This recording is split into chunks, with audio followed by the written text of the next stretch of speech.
One thing I know is that sleep is crucial for a mom, a baby, your spouse, the caregiver, for kind of everyone in the whole family that's dealing with a baby. Hello, everybody. Welcome to my YouTube channel. Those of you that are new here, my name is Bonolo Mpamo, and I make motherhood and lifestyle content. If you are returning, welcome back. How are you?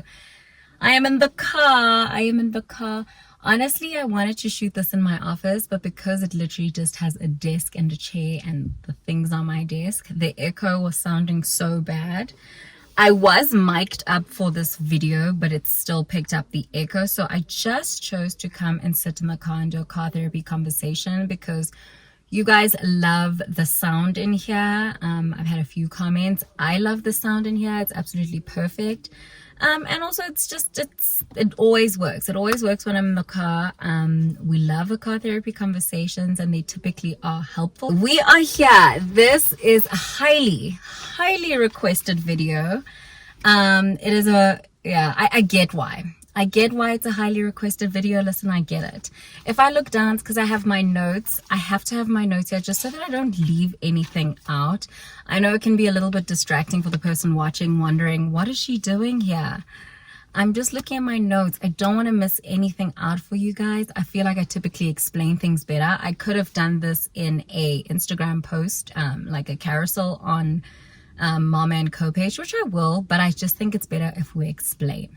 Highly requested video, how to start sleep training. I have to share this with you guys because I heard you guys. I got your DMs. I saw your comments on my couple of vlogs ago. I heard you.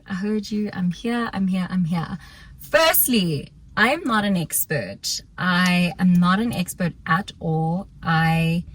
I'm honestly just a mom of two kids who believes in sleep training. I do a lot of research. I like to read. I watch lots of videos, and I kind of just watch, learn, implement in my life so that I can experience it, kind of not be an expert, experience it, nail it, get it right, and then teach and share other moms.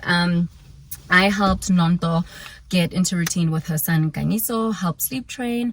Obviously, I can't necessarily fully help sleep train because I don't sleep there. I don't spend the nights with people. But what I can do is kind of guide you in how you can get it done. Before we get into today's video, don't forget to like, comment, share, and subscribe. Subscribe to videos like this. After this video, actually, once you've watched this videos, mamas, I know you're following me. Let me know if this works for you, if you like content like this. I know I've got some people who are not in the motherhood phase of their lives. Let me know if you are at all interested in videos like this, but this is to help a mom. At the end of the day, I am a mom. It is part of my life and I am called to help you guys, so this is quite important to me. I get it. We are a village together, and being part of the village is sharing information like this. Let's get into today's video. Sleep training is crucial for a mom, a spouse, a caregiver, and for the baby. And without adequate sleep, you can be emotionally, mentally, physically, spiritually run down, and it's hard to be present for your baby. And it's honestly hard to do every single day activities. I know that a lot of my anger, a lot of my pain, a lot of my emotions honestly came from inadequate sleep as a first-time mom. And it also happens again when you have another child. But I was so blessed because I had already sleep trained my first child. So I'm a mom of two toddlers, a 1-year-old and a 2.5-year-old. So trust me when I say that sleep is vital, and I fully believe in sleep training. Sleep training can kind of be a controversial topic because people think that they only know of one method and they think it's you basically torturing a child, which you're not. That's not what sleep training is. Sleep training is genuinely and simplified as the process of teaching a child to sleep. However you may choose to do that is truly up to the mom. I'll be focusing on the cry out method because that is the method I find most effective and efficient for me as a mom and for my family. There are other methods like the Ferber method and other methods that I will not talk about because I personally don't have experience doing them. Both my kids have been sleep trained using the cry out method, and I just fully believe in it. I will not be listening or taking any opinions from any internet aunties or internet mummies or internet whatevers that feel that the cry out method is torturing a child. If you feel that way, you are entitled to your own opinion. Please keep it to yourself and do not bash other moms who choose to do it that way. It is the quickest method of sleep training a baby.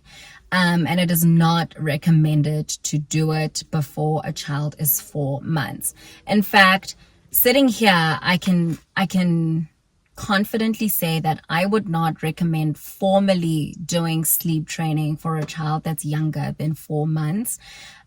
If you're going to be sleep training your child, I highly recommend that you let your I almost said gynecologist.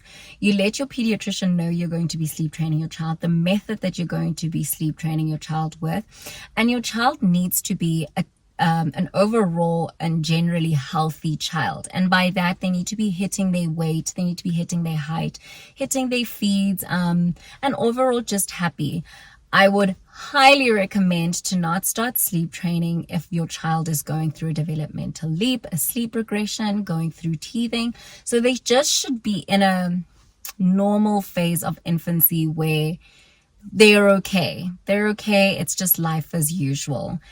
Trying to sleep train a child that's teething, going through a leap, a growth spurt, or anything like that will be difficult, and it will just feel like torture for you as a mom. It doesn't necessarily go as easy as you would hope, even with the cry out method. I know that sleep training can be very daunting for a mom, especially a first-time mom, and I completely get it. I will tell you that even though I believe in the cry out method, I cried with Gabo. With Kumo, obviously I knew that baby was going to be fine, and I knew that, you know what, in the end I'm going to reap really great benefits from this. With Kumo, it was a little bit easier because I obviously knew that I'm going to reap really great benefits by doing this, so it was slightly easier for me to do, even though sleep training Kumo was a little bit harder than sleep training Gabo. But that is a video for a different day. But that's just to tell you that kids are different. As daunting as sleep training may be for a mom, one thing I can tell you, I've never heard from a mom that says my child is sleep trained. Any of my friends' kids, any of moms from the Mom and Co community, I've never heard a mom regret sleep training the kid, whatever method they've chosen to take. So again, I would highly recommend that you let your pediatrician know, whether it's over the phone, via text, or at your 3-month appointment, that, hey, at 4 months, I'm going to be sleep training baby if I'm starting solids, which is a big thing for me. I don't believe, and I don't know if this is medical or factual, so don't quote me. Again, I'm not an expert, but I don't believe you should sleep train a child if they're not on solids. So because I start solids at 4 months with all my kids, I typically start sleep training at about either 4 months or 5 months after a month of being on solids. The reason I do this is because I want to be able to fully sleep train, and that includes during the night. I don't want to wake up for night feeds, and therefore when I do solids, that means my baby's eating dinner and they're having a bottle before bed. So therefore they are actually full throughout the night, and it helps them stretch through the night. If they are waking up through the night, it's probably habitual and not because they actually need a feed. And again, this is why it's important for your baby to be healthy, hitting their growth their growth weight correctly, and that is why you need to check with your pediatrician. Before you do anything, never listen to just internet moms and internet aunties. Check in with actual professionals. Like, it's really important. We do this to share our experiences and to give tips and tricks. And it's amazing, and I love it, and I want to help, but it is also our responsibility as content creators and people who are sharing on platforms like this to advise you to to check in with actual experts like your pediatrician, especially when it comes to your child. So I know sleep training can be daunting. Make sure your baby is fully healthy, doing well, nothing is wrong, no teething, no growth spurts, no regression. Make sure that they are okay to be sleep trained. Highly recommend for them to not be anything younger than 4 months. And I would say sleep train when your baby is on solids and ready to wean those night feeds. And if you're ready to wean those night feeds. Another big tip, and I feel like probably the biggest tip of them all, which is a question I get a lot: when is the right time to actually start sleep training? Besides the fact that they should be 4 months and older, in tip-top health condition. The simplest answer to that is a baby should be sleep trained when you as the mom are ready to sleep train. When you're ready to sleep train the baby, you will automatically move with confidence, and confidence is key. When you are confident during your sleep training process, you will automatically be consistent. And when you are consistent, it will most likely happen quicker, easier, and with a little less frustration. And when you're consistent, guys, it just sets a tone. A baby needs consistency. A good 3 days will allow them to realize that this is what normalcy is. And so being 100% ready means that you won't back down. You'll be confident in what you're doing, and it'll be easy for you to be consistent. So not only does baby have to be ready by having the correct weight, hitting the growth weight, eating solids, feeding well, checked in with doctor, but mom also needs to be ready mentally. And you won't be ready emotionally because those cries will be hard, but you need to be mentally ready to take on this task. So let's get into the nitty gritties. Again, I just want to put a quick disclaimer out there. Again, I am not a professional. I'm not a medical doctor. I am not an expert by any means. I am just a mom who loves to research, who has 2 toddlers, and who shares information based off of experience and what I've learned and things that I've implemented in my personal life with my own kids. Cool. Let's get into this video. And get into kind of the nitty gritty of it all. Right. How to start sleep training. There are 2 very important things that you need to know when you start sleep training. I need you guys to get these right in order for the process to actually work. 1, get your child to sleep independently. So to put themselves to sleep. And 2, get them on an age-appropriate routine. Now I'm going to go into each one of those, starting with getting your child to put themselves to sleep. This is possibly the most important one, because if your child is not sleeping on their own, then they're not sleep trained. You're basically helping them to sleep. So if you find yourself having to shush your child to sleep, stick a boob in for them to sleep a dummy in for them to fall asleep, I don't know, rock them on a chair, have them on a swing, then your child is actually not independently sleeping on their own. You're actually helping them to sleep on their own. And that is cute in the beginning and it works for newborn stage, but the older your child gets, the more taxing it is. Trust me, I had a phase where I was heavily pregnant, 8 months pregnant with my second, and my first was going through such a bad regression that I didn't stay consistent, and we had to re-sleep train her at 15 months. That was a disaster because she got used to being put on the back. And so I was heavily pregnant, home alone, and had to put a like 10 kg, if not 12 kg toddler on my back while carrying a 3 kg baby in my belly. So I don't recommend you guys continuing the hushing baby to sleep. Teaching your child to sleep is essentially teaching them to self-soothe. And that is why I find the cry out method so important. When it comes to teaching your child to sleep independently, you want to make sure that you're hitting the wake windows during the day so that going off to sleep is simple, 1. And then 2, you want them to sleep in their own space. I did it where my daughter was sleeping in the same room as me, but from 5 months, though she was sleeping with my partner and I, my then partner, my husband and I, she was still sleeping in her own cot. So it's important for the baby to have their own bed, and it's important for the baby to put themselves to sleep. So to encourage your child to sleep on their own / independently, you kind of want them to have their own space. So them having their own cot really takes it a long way, especially for those breastfed babies. There's no opportunity for them to wake up and roll over and want to feed. I do not shame bed sharing. It is not something that is recommended. Pediatricians will tell you that do not bed share, but we as moms sometimes get lazy and we bed share. I did it for a couple of months. I did it for a couple of months and it was okay. But when I started sleep training, I did bring bed sharing to an end, and I moved my daughter from my bed into her own cot. Bed sharing can be quite dangerous, and I guess that's why healthcare professionals don't want us to do it.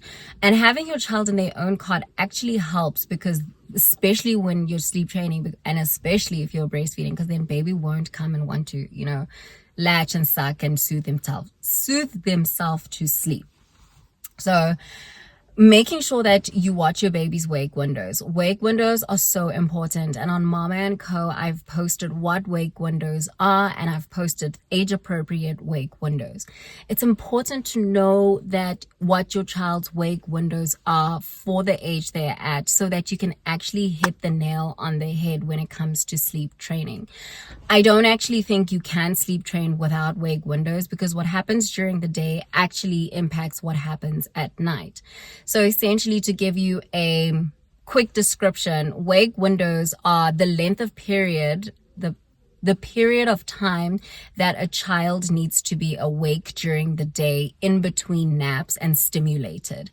So, which brings us to stimulation. A wake window isn't just for a child to be awake. They actually need to be awake, stimulated with play, so that they can actually get tired enough to put themselves to sleep. So we follow the eat, play, sleep method, which is pretty self-explanatory. Baby wakes up and eats, and then they play, and then they sleep. So knowing their wake window allows you to know not what to do and play, but how long to keep that play window open for. So however long baby will wake up and eat for, great. And then from there, you stimulate baby with age-appropriate activities, going for a walk, reading, whatever it is they are at that age. Maybe they can go for a swim lesson, a floating lesson, a swim safety lesson, whatever it is that they're doing in their wake window at the right time, but ensuring you know how long baby needs to be awake for in that wake window. And then you will start to see that baby gets tired, and essentially you take baby, you set their environment, you start closing the curtains in the room, and then you place baby to sleep. When you place baby to sleep, you're not rocking baby to sleep, you're not soothing them with a carrier, you're not rocking them in a chair, you're not jumping up and down. You're literally ensuring that they were stimulated enough in that play window that baby does look slightly drowsy, and you put them to bed. A lot of people tend to like putting baby down slightly drowsy. Some people like putting baby wide awake. I like to see that my baby's a bit, not too irritable, but that, you know what, she's had enough. You can see she's tired. She starts to fidget. She starts to rub her eyes. And then I put baby in awake. And then obviously, typically a baby will cry, especially the first time round. They will cry. You expect tears. You expect fussing. And to be quite honest, the first time you do it, baby does scream. For Gabo, that first put down wide awake lasted 52 minutes if I remember correctly. With Nonto's son, it lasted like over an hour, I think an hour and a half. So it really does depend on baby, but the reality is with the cry out method, baby will scream, and they will cry, and it won't be nice, and it will really eat at your heart. But that's the eat, play, sleep method. And you kind of repeat that throughout the day. So knowing your wake window is so important, because then it allows you to know, all right, it also helps with your own life, because it allows you to know, okay, baby needs to be awake for 30 minutes, or but that's typically in the newborn phase, or baby needs to be awake for an hour and a half. I have an hour and a half to play with baby before they go down for their nap. So wake windows, very, very important. That is something that I would say that all moms should equip themselves, like knowledge that moms should equip themselves with and themselves with is knowing their baby's wake windows, age appropriate wake windows, so that you can move with knowledge. I just touched on the environment. That is very important as well when it comes to stimulating a baby to go to sleep or having a baby recognize they go to sleep. My kids know, and it's just for both of them. They know the minute I go into their room and I draw the curtains and I close the curtains, they know, okay, it's nap time. So for them, that's already an association that, okay, it's time to sleep. The room is a little darker than it was. Mommy's given us a bottle. It's time to sleep. Now that my kids are a little bit older as toddlers, the minute I say it's 11:30, guys, it's tea time, and I give each of them their bottle, they finish it downstairs in the lounge on the couch while they're doing a little bit of gentle play, nothing hectic. I'm sometimes there and they will sometimes there. Sometimes we're just picking up. They already know that we're setting the scene to go and sleep. We walk upstairs, we close the curtains. They already know it's time for bed. You will literally see my kids start to position themselves in bed. Kumo, we put her in a cot. She starts to crawl to her pillow. Gabo, we put out a blanket for her, and she already climbs up her toddler bed, and she gets in and she pulls over the blanket over her, and they're ready to sleep. Whether they chat a little bit, that's fine, but eventually they will fall asleep. The point of me telling you that is that I consistently drew the curtains with my kids. Every time we would step into the room, every time I said, girls, it's nap time, or Gabo, it's nap time, Kumo, it's nap time, I walked into the room, I closed the curtains, I set the beds, and they knew. So every single time it's time for a nap, they know that that is the motion that we're going to take.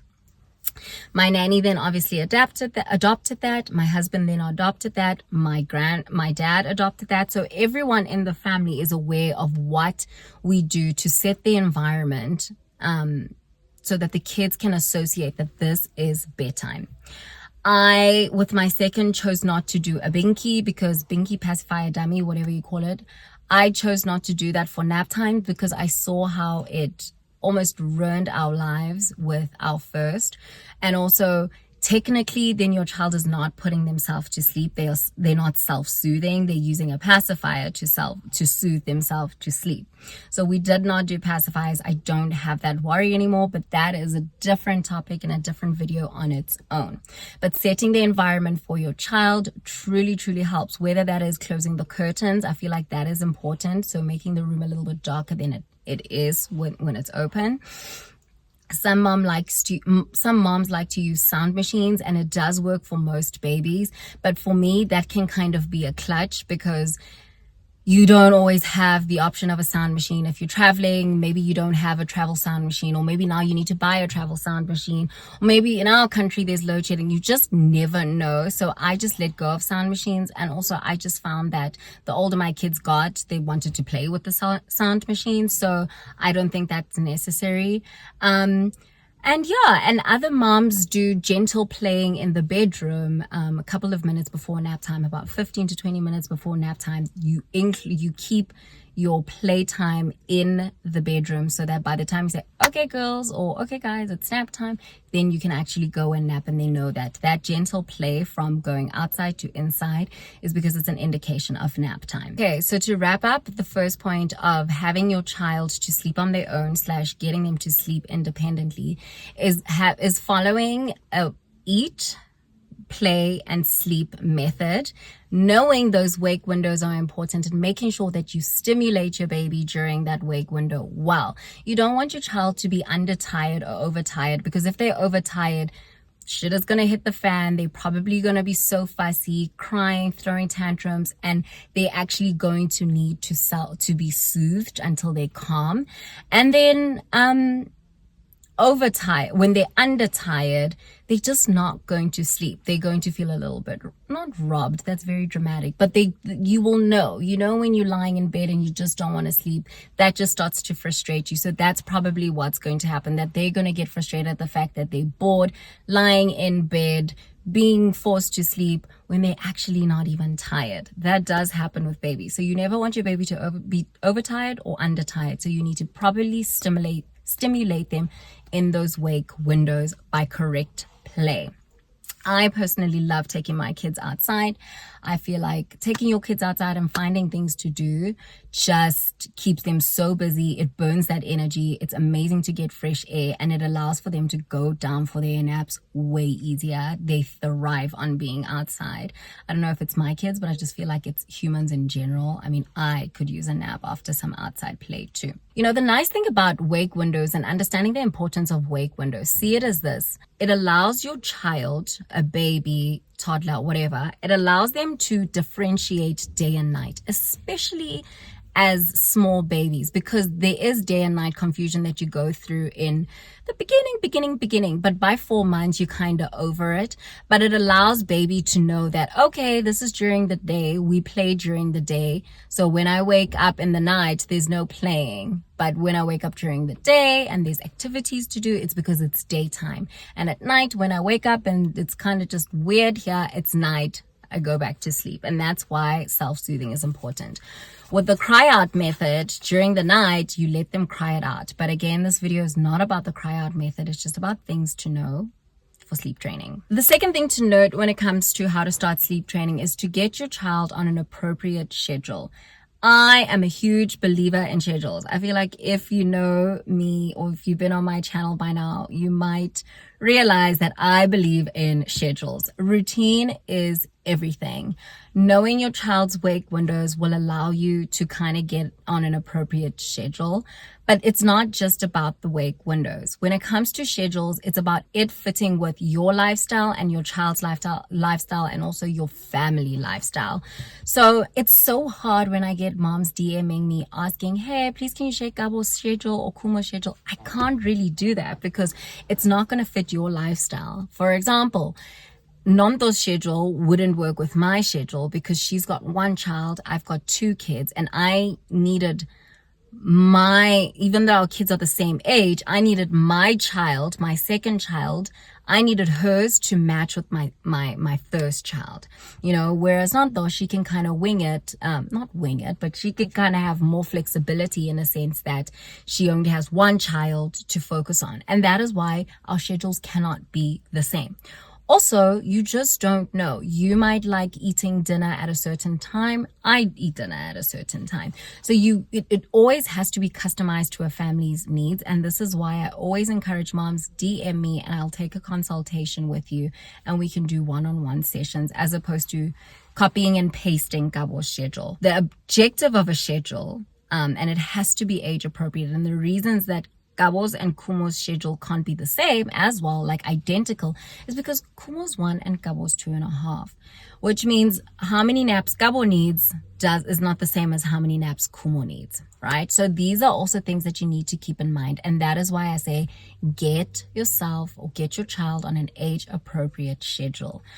That includes knowing the meals, how many meals and snacks they need, and knowing how many naps they need in a day, and then knowing how it fits into your life and how you're going to make it work with your partner or anyone else that's taking care of your kids or your child. The things to consider when thinking about your child's overall schedule is, again, how many naps do they need at their age?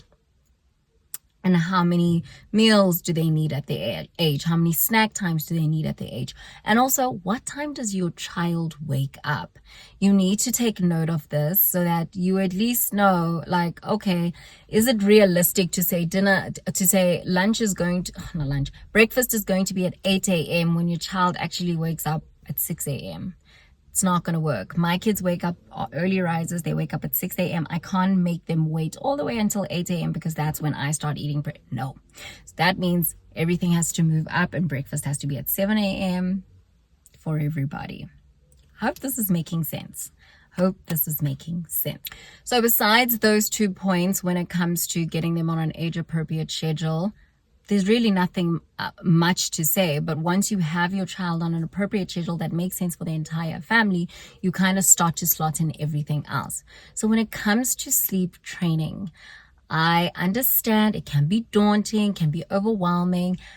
But one thing I can tell you, you will never regret sleep training. It's hard in the beginning, especially if you take the method that we took, but it's actually pretty quick. So don't forget, when starting your sleep training process, you want your child to be 100% healthy. You don't want them to be going through teething, growth spurts, anything like that. You don't want it.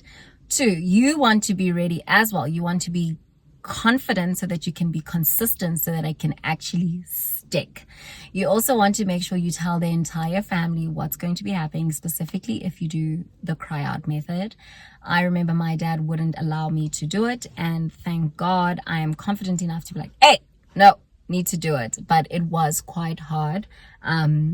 But we were able to perfect it when we moved to our house. So you do kind of want to warn everyone, including the nanny, prepare them for what could possibly happen. Go through this together. You also want to kind of prepare the father. That cry out method includes the nights as well. It includes the nights as well. I will keep it until the end to kind of explain what the cry out method is. And then you also want to make sure that you're aware of wake windows. You know what they are. You know how long they need to be for the age of your baby. You also want to put your baby on an age-appropriate schedule that makes sense for their age, that hits their nap times, meal times, not meal times, but how many meals they need, how many naps they need. And then you also want to remember the eat, play, sleep method, so that it kind of makes it easy and concises it in a way that it doesn't feel too overwhelming. And with the eat, play, sleep method, remember, wake windows. You don't want an overtired baby or undertired baby. Don't forget to also set an environment so baby knows that this is what's going to happen. Guys, I'm telling you, a 4-month-old, 5-month-old, they know. The more you're consistent about something or with something, they start to realize that this is what it's normal. When the curtains are drawn, it's time for bed. Another thing I want to advise, which is extremely important, is if you're going to start sleep training, don't do it on a week where you're busy. Find a completely empty week that you are probably going to be home. If you know that you are confident and you're going to suffer through a cry out method, I would highly recommend you do it over a weekend from Friday evening. It is very possible to do, or take the Friday off of work and then start doing it from Friday. I'm telling you, by Sunday, if you've checked all these boxes, both being ready, both baby and everyone being ready, mom is ready, baby's 100% okay, not teething, not going through a regression, not going through a growth spurt, eating solids, or at least like ready to wean baby off the night feeds. If you're ready and pediatrician has said, go ahead, you can start solids or whatever it is, and baby's ready, mommy's 100% ready and confident and ready to commit to the sleep training. If you are ready to immerse yourself in understanding what wake windows are and watching those wake windows, finding activities to keep your baby stimulated when you're doing the eat, play, sleep method, and understand what the eat, play, sleep method is, having an appropriate schedule and writing out a schedule, actually write and print it out for your entire family to see, for you to see, and actually ready to be consistent. I tell you, you will have a sleep trained baby. I mean, don't hold me on that, but because, you know, you kind of have to be extremely committed and you need to be serious. But I've done it, guys. I've done it in 2 days, 3 days with both my kids. It's very possible, but you have to be fully committed. You have to make sure your baby's okay. You have to be immersing yourself. And quite honestly, you have to be ready for the cry out method, and you need to be strong, because with the cry out method, I said I'd explain it.